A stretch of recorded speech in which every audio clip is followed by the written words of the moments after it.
Hello students, आज का हमारा टॉपिक है रोल ऑफ टेक्स्ट बुक्स, यानी पाठ्य पुस्तकों की क्या भूमिका है। इसके अलावा इसको हम ऐसे भी ले सकते हैं कि क्या क्राइटेरिया होना चाहिए अच्छी टेक्स्ट बुक का। अच्छी टेक्स्ट बुक को सिलेक्ट करने का क्या क्राइटेरिया होना चाहिए, इस बारे में भी सेम बातें लिखी जाएगी जो इसमें दी गई है।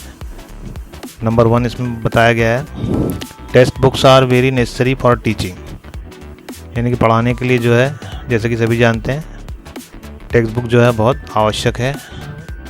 Number 2, category of books depends on the age of students. जो बुक की जो कैटेगरी, उसकी जो श्रेणी है, वो विद्यार्थियों की उम्र के ऊपर डिपेंड करती है। किस उम्र का विद्यार्थी है उसके हिसाब से ही उसका कंटेंट या उसकी विषय वस्तु होनी चाहिए। Third, because different age groups have different interest. एक बात और रहती है कि बचपन में कुछ और इंटरेस्ट रहते हैं, एडोलसेंट में जो है, जब किशोरावस्था में कुछ और हो जाते हैं और युवावस्था में कुछ और हो जाते हैं। इसलिए डिफरेंट जो एज ग्रुप्स के स्टूडेंट हैं उनके लिए उनके इंटरेस्ट डिफरेंट होते हैं, इसलिए उनके हिसाब से बुक की जो है रचना होनी चाहिए। Fourth number, we should choose books on basis of interest, और इसी तरह से इंटरेस्ट के आधार पर ही बुक का चुनाव भी होना चाहिए। सबका इंटरेस्ट देखते हुए और बुक का निर्माण और उसका चुनाव होना चाहिए। Number 5, selectors should involve teacher in selection of books. जो भी सिलेक्टर हैं बुक को सिलेक्ट करने वाले, उनमें टीचर का इन्वॉल्वमेंट बहुत ज़रूरी है बुक्स के सिलेक्शन में, क्योंकि पढ़ाना तो आखिर टीचर को ही है। इसलिए जब भी बुक्स का सिलेक्शन किया जाए तो उसमें टीचर की राय बहुत ज़रूरी है। नेक्स्ट है, the subject material should be up to date. जो बुक है उसके अंदर का जो सब्जेक्ट मटेरियल है वो एकदम अप टू डेट होना चाहिए, बिल्कुल नई से नई जानकारी उसके अंदर अपडेट की हुई होनी चाहिए। ऐसा नहीं है कि कोई पुराना सॉफ्टवेयर जो अब काम में नहीं आ रहा उसके बारे में उसमें लिखा गया हो, या कोई ऐसी पुरानी प्राइम मिनिस्टर का नाम ही चेंज नहीं हुआ हो अभी तक उसमें। तो अपडेट होते रहना चाहिए उसमें, नहीं तो सही जानकारी विद्यार्थियों तक नहीं पहुंचेगी। नेक्स्ट स्लाइड पे चलते हैं।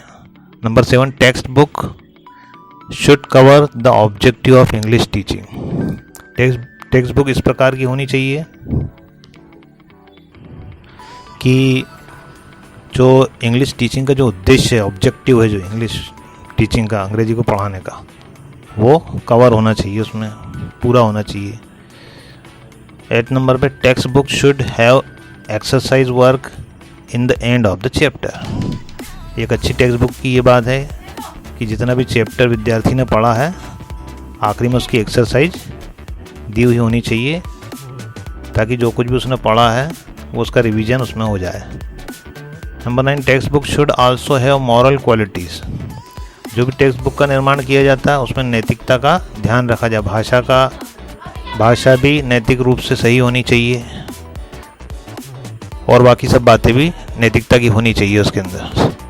Number 10, the text book should be attractive and illustrative.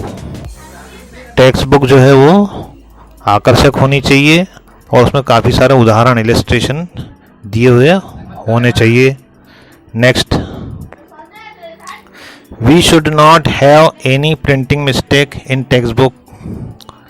हमारी टेक्स्ट बुक के अंदर जो है, जो भी टेक्स्ट बुक हमने ली है उसमें किसी भी प्रकार की प्रिंटिंग मिस्टेक नहीं होनी चाहिए। नेक्स्ट है 12 नंबर का, according to age we should fix the level of language.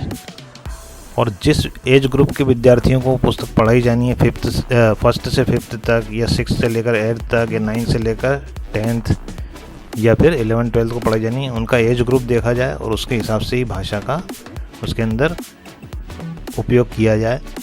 नीचे क्लास के वाले स्टूडेंट हैं, थोड़ी इजी लैंग्वेज होनी चाहिए, और ऊंची क्लास के विद्यार्थियों के लिए लैंग्वेज थोड़ी टफ भी हो तो चल सकती है।